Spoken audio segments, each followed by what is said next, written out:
Olá, terapeuta, olá, psicóloga, psicólogo. Alguns podem ficar se perguntando qual é o grande diferencial da terapia cognitivo-comportamental aplicada à insônia. É muito simples. A TCCI, ela não deixa nenhuma lacuna aberta, ela resolve o problema da insônia do paciente de uma forma extremamente estruturada. O paciente apresenta pensamentos que são promotores de insônia, a TCCI atua aí. O paciente apresenta sintomas, sensações, emoções em relação à insônia, a TCCI atua aí. O paciente apresenta comportamentos inadequados que perpetuam um sono de má qualidade, a TCCI age também aí. O paciente tem comorbidades neuropsiquiátricas, ansiedade, depressão, burnout, a TCCI atua aí também. Por isso que a TCCI ela não deixa lacuna. Quando um profissional utiliza a TCCI, é importante que ele compreenda que essa abordagem é fundamentada nos aspectos comportamentais, cognitivos. A TCCI ainda atua nas crenças distorcidas sobre a insônia e ainda a gestão dos pensamentos. Pergunto para você, é ou não é uma abordagem extremamente completa? Uma abordagem extremamente específica para pacientes com insônia. O paciente apresenta pensamentos intrusivos. Ótimo, tem estratégia para isso. O paciente apresenta fuga de ideias. O paciente apresenta pensamento do tipo ruminação. A TCCI tem técnicas para ajudar esse paciente a vencer a insônia naturalmente. O paciente tem uma alta ativação muscular. O paciente apresenta uma alta na frequência cardíaca logo que ele se deita na cama. O paciente apresenta sudorese. Pois é, a TCCI vai atuar aí também. Quando nós pensamos na TCCI, é importante que tenhamos nítido que ela tem algumas abordagens muito específicas. Controle de estímulo, restrição de tempo na cama, higienização do sono, reestruturação cognitiva e relaxamento. Sendo assim, ajuda o paciente insone a vencer a insônia de forma natural. Quando nós pensamos na estrutura de um protocolo da terapia cognitivo-comportamental, é importante que você tenha nítido, caro psicólogo, psicóloga, terapeuta, que a TCCI ela é mais comportamental que cognitiva. Número de sessões de um protocolo tem uma variação de 8 a 12 sessões e é importante que você ofereça o pacote para o seu paciente, o seu cliente, porque se ele adquirir o pacote, existe uma diminuição muito grande dele desistir do tratamento. Mas eu confesso a você que na minha prática clínica, até hoje, nenhum paciente desistiu do tratamento. E por quê?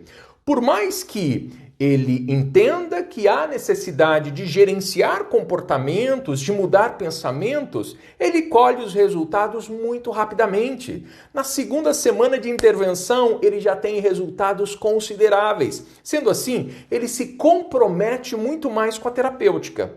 É importante ainda entender que nessa estrutura básica de um protocolo da terapia cognitivo-comportamental, cada atendimento tem uma carga horária, que tem uma variação de 40 minutos até 90 minutos ou 120 minutos. O que isso significa? Usualmente o primeiro atendimento é o mais longo, ele pode durar aí de 90 a 120 minutos. Mas os outros atendimentos é na casa de 40, 50 minutos. São atendimentos rápidos. Por que são rápidos? Porque você sabe exatamente o que deve ser feito em cada um dos atendimentos. Por isso, este protocolo da terapia cognitivo-comportamental aplicada à insônia é tão prático e tão efetivo. Não é que ele é simplório, muito pelo contrário. Eu demorei muitos anos da minha carreira pesquisando as técnicas mais efetivas que poderiam compor um protocolo de terapia cognitivo-comportamental. Sendo assim, eu gastei muito tempo para facilitar a vida de tantos outros profissionais que entram em contato comigo. Hoje existe um protocolo que eu elaborei que é simples, que é estruturado e que é eficaz. você sabe exatamente o que faz do primeiro até o último atendimento junto ao seu cliente. Então a primeira sessão ela demora um pouco mais e as próximas sessões são rápidas, cerca de 40 a 50 minutos. Existe uma possibilidade muito importante do seu paciente, do seu cliente, se submeter a este protocolo via internet. Inclusive, já foram feitos vários experimentos científicos que comprovaram que o atendimento presencial, o atendimento online, apresenta resultados muito semelhantes. Dessa forma, você pode atender paciente do mundo inteiro dentro de um protocolo da terapia cognitivo-comportamental. Agora, se você optar por realizar o atendimento presencial, eu indico fortemente que você tenha um protocolo do tipo sanduíche. O que é isso? Você tem atendimentos individual e também atendimentos em grupo. Desta forma, este atendimento misturado, sanduíche, vai ajudar muito o seu paciente. E por quê? Quando você vai atuar numa sessão individual, você vai observar o modelo de insônia através da singularidade desse paciente. Mas os encontros em grupo ajudam muito, justamente porque desperta o fator universalidade. O que é o fator universalidade? Onde os pacientes que estão presentes, os participantes desse grupo, apresentarão uma forte identificação com os pares. O que é que eu indico, então?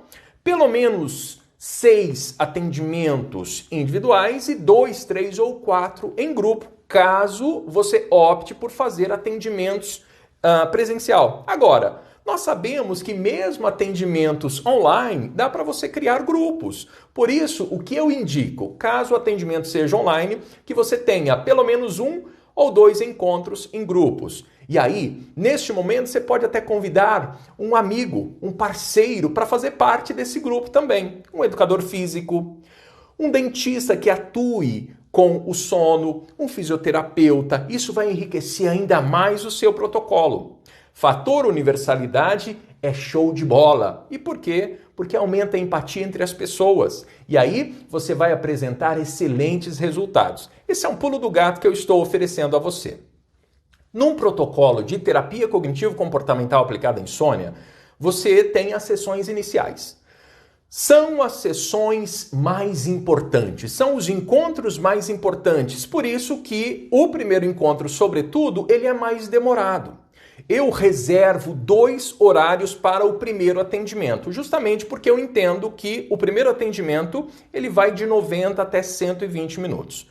E é um atendimento importante para você realizar a coleta do seu paciente, do seu cliente. Você vai inferir, obviamente, na terapêutica, mas antes disso, você deve coletar dados da vida desse paciente. É importante que você faça uma boa retrospectiva, que você faça uma boa anamnese do sono desse paciente ao longo da vida dele.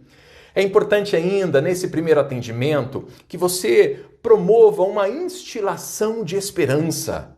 Muitas pessoas estão desesperançadas porque sofrem de insônia há 1, 2, 3, 4, 5, 10 anos. Hoje mesmo eu vou atender uma paciente que está com queixa de insônia há pelo menos 7 anos da história dela. E ela relatou para mim no primeiro contato que ela já passou por diversos profissionais e está literalmente desesperada. Eu quero dizer a você que com um protocolo assertivo como este, estruturado, você sabe exatamente aquilo que você tem de fazer. No primeiro atendimento, no segundo, no terceiro, no quarto, no quinto, no sexto, no sétimo e no oitavo. Se você acreditar que é importante estender, até o 12º atendimento, você sabe exatamente aquilo que você tem de fazer. No primeiro atendimento, eu uso muito uma técnica da terapia cognitivo-comportamental chamada questionamento socrático, justamente para que você entenda as regras desse paciente, ou a restrição de sono desse paciente, ou as desculpinhas que o sistema de defesa desse paciente utiliza para perpetuar a insônia. Por isso, o questionamento socrático é muito importante, onde você, através de perguntas muito acertadas, você extrai respostas do seu paciente da estrutura mais profunda, que talvez ele mesmo nunca havia pensado sobre isso que ele acabara de lhe informar quando você utiliza o questionamento socrático. E é importante ainda mostrar para o paciente o gráfico do alicate. O que é o gráfico do alicate? Quando o paciente usa medicação, ele dorme na primeira noite. Pronto, então ele vai ter um plus. Na primeira noite ele dorme. Mas depois o que é que acontece? O sono dele fica prejudicial. Muitas vezes precisa trocar a medicação ou aumentar a dose, porque alguns medicamentos ainda podem oferecer um efeito rebote e o sono dele vai ficar pior a médio e longo prazo. Por isso que a medicação, ela pode ser utilizada? Até pode, mas não em todos os casos. Na Europa, por exemplo, o protocolo padrão ouro, que é acertado nas clínicas que atendem pacientes com insônia, é a TCCI. Estados Unidos, a mesma coisa. Aqui no Brasil, a TCCI começou a ser conhecida. A TCCI está em expansão. Por isso, você terapeuta, você psicólogo, deve fazer parte do número de profissionais que estão alavancando a terapia cognitivo-comportamental aplicada à insônia. Este pode ser um diferencial na sua carreira. Bom, nessa primeira sessão, nesse primeiro atendimento, você, terapeuta, é importante que tenha um papel mais impositor. Pois é, você deve demonstrar, através de uma boa psicoeducação, por que é importante para o paciente se comprometer com esta terapêutica. Nas sessões intermediárias, de maneira especial, segunda, terceira, quarta, quinta e sexta, são sessões menos demoradas, são sessões onde você deve avaliar o tempo todo a aderência do seu paciente, você ainda vai realizar coletas de dados, mas agora conectados a algo prospectivo, isto é, ao futuro. É importante que nestes atendimentos intermediários você realize um ajuste fino da restrição de tempo na cama e também que utilize outras técnicas da terapia cognitivo-comportamental. Se na primeira sessão e também na segunda você é mais impositivo, nas próximas sessões você deve ser mais flexível. Por exemplo, a higiene do sono, ela é utilizada dentro de um protocolo, mas é óbvio que a higiene do sono não é a TCCI. A higiene do sono é apenas uma técnica da TCCI, mas ela é utilizada e você deve singularizar a higiene do sono para cada paciente. Por fim, nas sessões finais, caso o seu protocolo seja de 8 atendimentos, é importante que você trabalhe na prevenção de recaídas e no manejo de recidivas. Desta forma, as técnicas cognitivas são extremamente importantes nessa etapa da terapêutica. Você vai ainda oferecer, quem sabe, um aprofundamento de outras terapias para esse paciente. Imagine que esse paciente ele tem uma ansiedade muito exagerada, o sono dele já está muito bem, mas você percebe que é importante que ele continue na terapêutica. É óbvio que a terapêutica, a partir da finalização desse protocolo, vai mudar o seu foco, porque o protocolo já foi realizado e o paciente já aprendeu a dormir. Mas este paciente pode ter conflitos de relacionamentos, esse paciente pode ter dificuldade em gerenciar a própria vida. Dessa forma, a terapia pode continuar, o foco é que vai ser diferente. E você pode definir a terapia para esse paciente é melhor em grupo ou individual. Eu gostaria ainda de enfatizar para você que no primeiro atendimento, por que ele é tão demorado? E alguns psicólogos e terapeutas questionam para mim, puxa, por que eu devo reservar 2 horários para o primeiro atendimento? Porque tem uma série de procedimentos que é importante que você realize nesse primeiro atendimento. Você vai se apresentar ao paciente, você vai efetuar uma coleta de dados muito bem estruturadas, você vai aplicar inventários padronizados, que é muito comum da prática clínica da terapia cognitivo-comportamental. Você vai determinar se esse paciente é um paciente que tem uma insônia mais conectada aos pensamentos, aos sentimentos, sensações físicas, emoções ou comportamentos. É importante ainda que você deixe muito nítido para o paciente. Ele vai se submeter a este protocolo ou ele quer continuar usando a medicação? Apenas. Nós sabemos que para alguns clientes a medicação é importante, mas para a maioria, não. Um protocolo como este vai resolver a queixa de insônia do paciente. Por isso que o seu paciente deve ter nitidez de como funciona o seu protocolo. E na terapia cognitivo-comportamental, nós damos muito valor à psicoeducação. Logo, nesse primeiro atendimento, você deve sim investir tempo na psicoeducação do seu paciente. Inclusive, é importante que você faça ao seu paciente um pequeno resumo de como funciona a TCCI, de como funciona a terapia cognitivo-comportamental aplicada à insônia. É importante ainda que você oriente o seu paciente no correto preenchimento do diário do sono. É importante ainda que você resolva as questões de resistência do seu paciente e que você invista tempo também para preparar a agenda semanal deste paciente.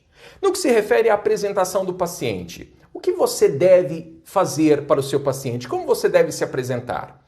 Primeiro passo, este paciente, ele vem com um pensamento automático do tipo: será que é este terapeuta, será que é esta psicóloga, será que é este psicólogo que vai me ajudar? Será que é este profissional, será que é esta psicóloga? Será que é este psicólogo que, enfim, vai me ajudar a vencer a insônia? Será que é ele? Será que é ela? Então, ele já vem com este pensamento. Logo, você deve acolher este paciente.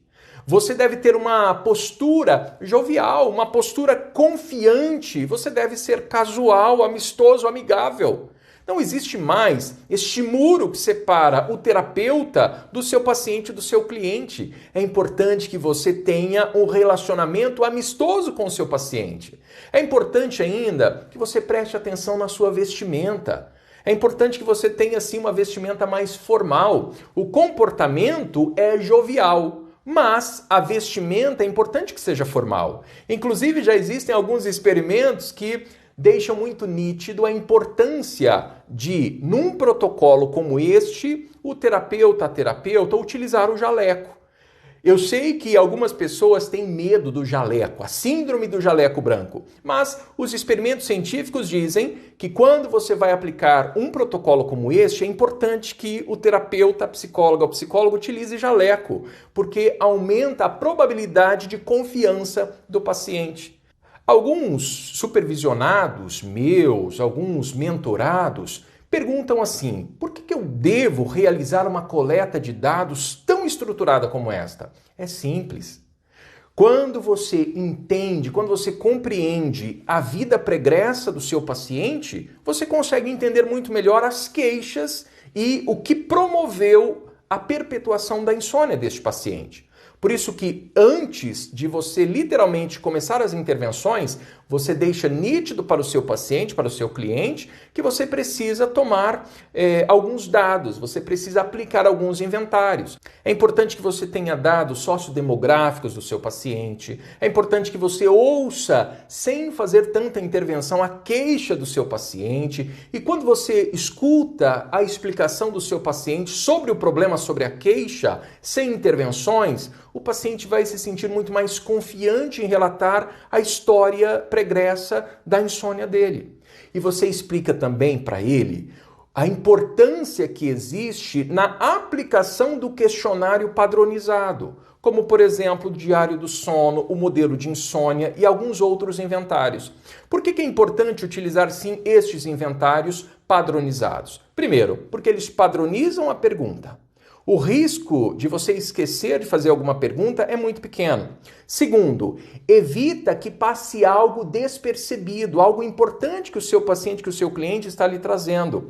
Terceiro, são muito comuns na terapia cognitivo-comportamental. E o que você deve deixar muito nítido para o seu paciente é confidencial. Muitos pacientes têm dúvidas quanto a isto. E é importante que você deixe desde o primeiro atendimento isso muito esclarecido. É confidencial tudo aquilo que tratarmos aqui. Agora, no decorrer desse processo, você pode utilizar alguns instrumentos, como a escala transversal de sintomas do DSM-5, que está lá no DSM-5. Você pode utilizar ainda outras estratégias, como o BAI, o BDI. Você terapeuta, você psicólogo, já ouviu falar nas escalas de Beck. Existem algumas escalas de Beck que estão desfavoráveis. Caso você seja psicólogo ou psicóloga, você não pode utilizar. Mas tem já escalas do Beck 2 que podem ser utilizadas. Agora, não há esta necessidade. Nós temos escalas muito boas, validadas cientificamente, que não é um teste restrito para o psicólogo. Temos diversas. É importante ainda que você utilize o índice de gravidade de insônia para entender qual é a gravidade da insônia do seu paciente. E ainda que você aplique uma outra escala chamada escala de Pittsburgh, que é uma escala onde vai avaliar a qualidade do sono do seu paciente. Agora, eu gostaria de finalizar este conteúdo deixando para você bem esclarecido uma escala que ela é importantíssima, inclusive para fazer o acompanhamento deste paciente, que é a escala de sonolência de Epworth. O paciente, o cliente, ele vai avaliar sempre a última semana dele, como é que foi as consequências de uma noite de má qualidade. São perguntas muito simples. Eu vou compartilhar na tela. Me acompanhe, por favor. Bom, primeira, o paciente ele deve responder 0, nenhuma probabilidade de pegar no sono, 1, uma ligeira probabilidade, 2, uma moderada probabilidade e 3, uma forte probabilidade. Então, primeira pergunta, se eu ficar sentado e lendo, qual é a chance que eu tenho de cochilar 0, 1, 2 ou 3? E ele vai responder. Segunda pergunta, assistindo televisão. Terceira, sentado em um lugar público, por exemplo, sala de espera, cinema, igreja. Quarta pergunta, como passageiro de trem, de carro, de ônibus, quando este carro, trem ou ônibus está andando mais de 1 hora sem parar? Depois, deitando-se à tarde para descansar quando as circunstâncias permitem. E ainda, quando você está sentado e conversando com alguém ou sentado calmamente após o almoço sem o uso de álcool. E última, dirigindo um carro enquanto para por alguns minutos ao pegar um trânsito muito intenso ou ao parar no semáforo. Bom, volta aqui para mim. Se o seu paciente, se o seu cliente apresenta resultados acima de 8, já gera uma certa preocupação. Qual é a preocupação aqui? É que a noite de sono do seu paciente não está sendo suficiente. Logo, ele está apresentando um excesso de sonolência durante o dia. Por isso, é importante que você utilize essa escala de Epworth para acompanhar o seu paciente. A minha intenção com esse conteúdo foi deixar a você bastante nítido a estrutura de um protocolo. É óbvio que quando eu ensino terapeutas, psicólogos e psicólogas, eu ensino realmente ponto a ponto, atendimento a atendimento, tudo aquilo que eu tenho estudado nos meus últimos anos de vida profissional. Dessa forma, eu apresento tudo de uma forma muito estruturada e você vai saber exatamente aquilo que você deve fazer em cada atendimento e em cada queixa do seu paciente. Até a próxima oportunidade, até o nosso próximo conteúdo.